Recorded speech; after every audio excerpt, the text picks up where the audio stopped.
குறிப்பிட்ட சமுதாயத்தை இழிவாக பேசிய குற்றச்சாட்டில் நாம் தமிழர் ஒருங்கிணைப்பாளர் சீமான் மீது SC/ST வன்கொடுமை தடுப்பு பிரிவின் கீழ் வழக்கு பதிவு செய்யப்பட்டுள்ளது. விக்கிரவாண்டி இடைத்தேர்தல் பரப்புரையின் போது மறைந்த முன்னாள் முதலமைச்சர் கருணாநிதி குறித்தும் தாழ்த்தப்பட்ட மக்கள் குறித்தும் சீமான் அவதூறு கருத்துக்கள் பேசியதாக குற்றச்சாட்டு எழுந்தது. இதுகுறித்து தமிழ்நாட்டின் பல்வேறு காவல் நிலையங்களில் சீமான் மீது புகார் கொடுக்கப்பட்டது.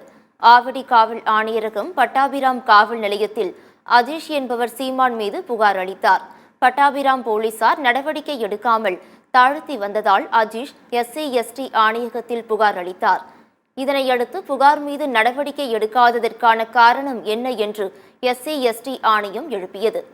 இந்நிலையில் நாம் தமிழர் கட்சி ஒருங்கிணைப்பாளர் சீமான் மீது பட்டாபிராம் காவல் நிலையத்தில் SC/ST வன்கொடுமை சட்டத்தின் கீழ் வழக்கு பதிவு செய்யப்பட்டுள்ளது.